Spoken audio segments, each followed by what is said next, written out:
पिछले 2 साल से ईडी यानी इन्फोर्समेंट डायरेक्टरेट एक तथाकथित शराब घोटाले की जांच कर रही है। 2 साल से ईडी इस तथाकथित शराब घोटाले की मनी ट्रेल ढूंढ रही है। ईडी मनी ट्रेल क्यों ढूंढ रही है? क्योंकि ईडी यानी enforcement directorate prevention of money laundering act के तहत इन्वेस्टिगेशन करती है। क्या इन्वेस्टिगेट करती है?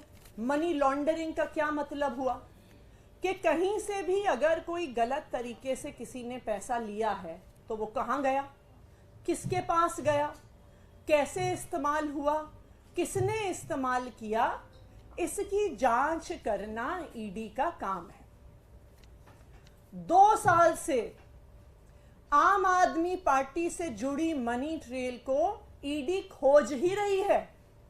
उन्हें आज तक आम आदमी पार्टी के किसी भी नेता के पास 1 रुपया भी प्रोसीड्स ऑफ क्राइम का नहीं मिला, मनी ट्रेल का नहीं मिला। जब ये बात सुप्रीम कोर्ट गई तो सुप्रीम कोर्ट ने भी बार बार ईडी से पूछा कि आम आदमी पार्टी से जुड़ी हुई मनी ट्रेल कहां है, मनीष सिसोदिया से जुड़ी हुई मनी ट्रेल कहां है, संजय सिंह से जुड़ी हुई मनी ट्रेल कहां है, और इस पर ईडी के पास कोई जवाब नहीं था।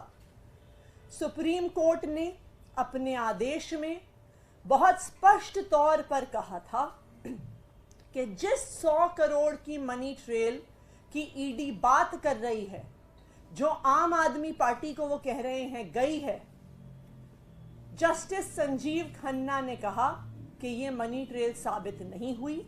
उन्होंने कहा ये डिबेटेबल है, यानी ये संदेहास्पद है, इसको साबित नहीं किया गया। संजय सिंह जी के बेल के समय जब मनी ट्रेल पर सवाल उठे तो ईडी के पास कोई भी जवाब नहीं था कि आम आदमी पार्टी से जुड़ी हुई मनी ट्रेल कहां है। लेकिन इस पूरे केस में मनी ट्रेल ना मिलने के बावजूद आम आदमी पार्टी के कई नेताओं को गिरफ्तार कर लिया गया। मनीष सिसोदिया जी को गिरफ्तार किया गया, संजय सिंह जी को गिरफ्तार किया गया, यहां तक कि अब दिल्ली के मुख्यमंत्री अरविंद केजरीवाल जी को भी गिरफ्तार किया गया, सिर्फ और सिर्फ ईडी की एक मनी ट्रेल की आशंका पर।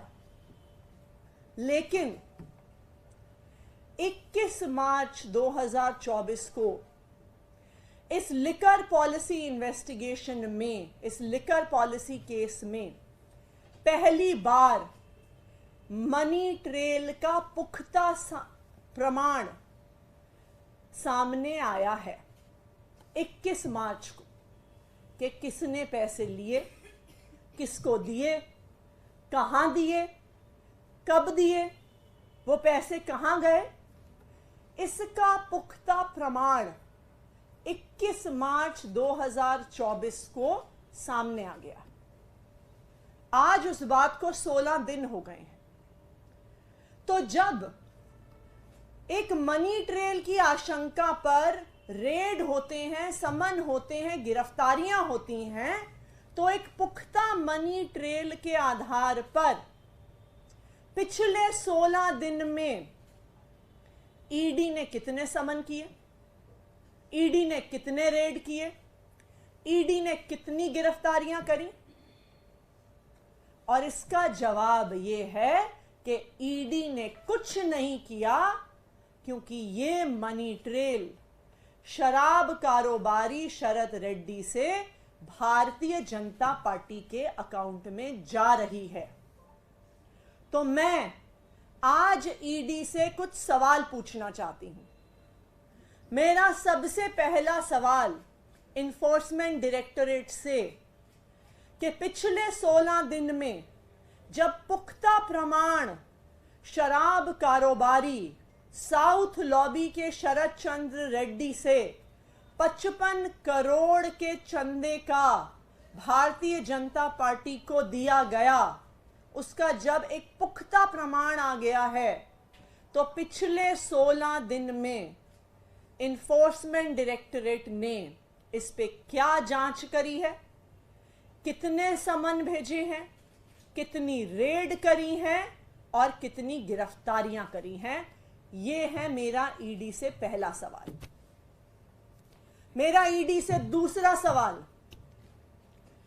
कि जब सिर्फ मनी ट्रेल की आशंका पर आपने आम आदमी पार्टी के कई नेताओं को गिरफ्तार कर लिया, कोर्ट में कहा कि आम आदमी पार्टी को आरोपी बनाएंगे, तो जब 55 करोड़ रुपए की मनी ट्रेल साउथ लॉबी के शराब कारोबारियों से भारतीय जनता पार्टी को जा रही है, तो enforcement directorate Bharatiya Janata party को आरोपी कब तक बनाएगा? मेरा ईडी को तीसरा सवाल कि भारतीय जनता पार्टी के राष्ट्रीय अध्यक्ष जेपी नड्डा जी को समन कब जाएगा, उनके यहां रेड कब होगी और उनकी गिरफ्तारी कब होगी? इसका जवाब ईडी को देना होगा। इसके अलावा इस पूरी जांच में 2 साल से ईडी गोवा चुनाव की इन्वेस्टिगेशन कर रही है। कहते हैं कि जी मनी ट्रेल गोवा चुनाव तक जाती है, तो जो चुनाव 2 साल पहले हुआ, आज उसके कैंडिडेट को बुला रहे हैं, आज उसके पोस्टर वाले को बुला रहे हैं, आज वहां पे टेंट लगाने वाले को बुला रहे हैं, आज वहां पे कुर्सी लगाने वाले को बुला रहे हैं, इस मान्यता के आधार पर कि चुनाव प्रचार में बहुत पैसा खर्च होता है। लेकिन चुनाव से जुड़ी हुई एक और बड़ी मान्यता भी है कि कोई भी व्यक्ति टिकट लेने के लिए पार्टियों को पैसा देते हैं। तो जब 29 मार्च को शराब घोटाले के एक और आरोपी मगुंटा श्रीनिवासलू रेड्डी को भारतीय जनता पार्टी के अलायंस पार्टनर टीडीपी से टिकट मिलता है, तो क्या ईडी इस बात की जांच कर रही है कि क्या मगुंटा श्रीनिवासलू रेड्डी और उनके बेटे राघव मगुंटा ने भारतीय जनता पार्टी के एलाय टीडीपी को कुछ पैसे तो नहीं दिए? क्या ईडी ने इस पर जांच शुरू करी है? 5वां सवाल कि आज तो आप 2 साल पुराने गोवा चुनाव पर जांच कर रहे हैं। मगुंटा श्रीनिवासलू रेड्डी और उनके बेटे राघव मगुंटा का चुनाव तो आज चल रहा है। वो आज भारतीय जनता पार्टी के अलायंस पार्टनर की टिकट पे चुनाव लड़ रहे हैं। आपने क्या उनके चुनाव प्रचार पर इन्वेस्टिगेशन शुरू किया कि पैसा कहां से आ रहा है, पैसा कहां खर्च हो रहा है, वो पोस्टर कैसे लगा रहे हैं, वो कुर्सी कैसे लगा रहे हैं, वो साउंड सिस्टम कैसे लगा रहे हैं, वो अपना प्रचार कैसे कर रहे हैं? उसकी मनी ट्रेल देखने के लिए आपको 2 साल बाद किसी गवाहों को बुलाने की जरूरत नहीं है। वो चुनाव आज चल रहा है। तो ये मेरा ईडी से आखिरी सवाल है कि क्या आपने भारतीय जनता पार्टी के अलायंस पार्टनर टीडीपी के चुनाव प्रचार की इन्वेस्टिगेशन शुरू की है क्या? तो मैं आज ईडी से 5 सवाल पूछ रही हूं, मैं उनको रिपीट करती हूं। सबसे पहला सवाल कि 16 दिन से पुख्ता प्रमाण पब्लिक डोमेन में है कि साउथ लॉबी के शराब कारोबारियों से 55 करोड़ रुपया भारतीय जनता पार्टी को गया। 16 दिन में ईडी ने इस पर क्या जांच करी है, ईडी सबको बताए। दूसरा सवाल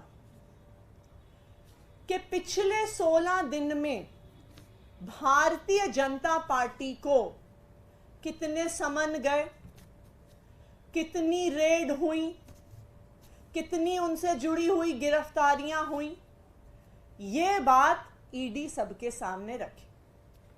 तीसरा सवाल कि आपने अरविंद केजरीवाल को गिरफ्तार किया आम आदमी पार्टी के नेशनल कन्वीनर होने के नाते, तो ईडी ये बात बताए कि वो जेपी नड्डा जी को भारतीय जनता पार्टी के नेशनल कन्वीनर होने के नाते शराब कारोबारी शरद रेड्डी से, साउथ लॉबी से 55 करोड़ रुपए लेने के नाते कब गिरफ्तार करेगी। चौथा सवाल, क्या ईडी ये इन्वेस्टिगेशन करेगी कि साउथ लॉबी के मगुंटा श्रीनिवासलू रेड्डी और राघव मगुंटा का क्या कोई पैसा, क्या कोई मनी ट्रेल बीजेपी के अलायंस पार्टनर टीडीपी को गया है, जहां से आज मगुंटा श्रीनिवासलू रेड्डी चुनाव लड़ रहे हैं। पांचवा सवाल, बीजेपी के अलायंस पार्टनर टीडीपी से शराब कारोबारी खुद चुनाव लड़ रहे हैं, तो क्या उस चुनाव में हो रहे खर्चे को ईडी इन्वेस्टिगेट कर रही है। तो मैं ये चाहूंगी कि ईडी जो रोज रोज प्रेस रिलीज देती है, जो रोज मीडिया में स्टोरीज देती है, आज हमारे इन 5 सवालों का जवाब दे। और अगर ईडी वास्तविक तौर पे भ्रष्टाचार की जांच कर रही है, वास्तविक तौर पे मनी लॉन्ड्रिंग की जांच कर रही है, वास्तविक तौर पे एक इंडिपेंडेंट इन्वेस्टिगेटिंग एजेंसी है, तो फिर वो भारतीय जनता पार्टी पर, उनके अलायंस पार्टनर टीडीपी पर जांच शुरू करे और उस जांच का पूरा खाका इस देश के सामने रखे। Thank you. एक अलग मामला है, सीएम केजरीवाल का एक बयान था, पैसे सबसे लेना वो झाड़ू से लेना। इस मामले में गोवा की कोर्ट ने कल केस को डिसमिस कर दिया, उन्हें बरी कर दिया। देखिए, भारतीय जनता पार्टी लगातार आम आदमी पार्टी पर, आम आदमी पार्टी के नेता अरविंद केजरीवाल पर हर प्रकार के झूठे आरोप लगाती है। अपनी कंट्रोल में जो उनकी अलग अलग संस्थाएं हैं, चाहे सीबीआई हो, चाहे ईडी हो, चाहे इनकम टैक्स डिपार्टमेंट हो, चाहे आज के दिन में इलेक्शन कमीशन ऑफ इंडिया हो, उन सबके माध्यम से आम आदमी पार्टी के नेताओं पर केस करवाती है, नोटिस दिलवाती है। ये गोवा का मामला भी ऐसा ही मामला था, जब भारतीय जनता पार्टी की शिकायत के आधार पर इलेक्शन कमीशन ने अरविंद केजरीवाल को नोटिस भेजा, उन पर केस किया। लेकिन कल गोवा की अदालत ने इस केस को डिसमिस कर दिया है और कहा है कि ये केस बिल्कुल निराधार है।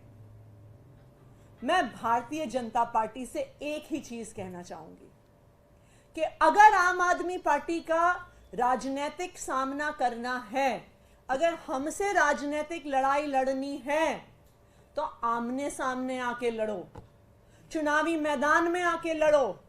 अलग अलग संस्थाओं के पीछे छुपकर, चाहे वो ईडी हो, सीबीआई हो, इनकम टैक्स डिपार्टमेंट हो, इलेक्शन कमीशन ऑफ इंडिया हो, उनके पीछे छुपकर चुनाव लड़ने की कोशिश ना करो।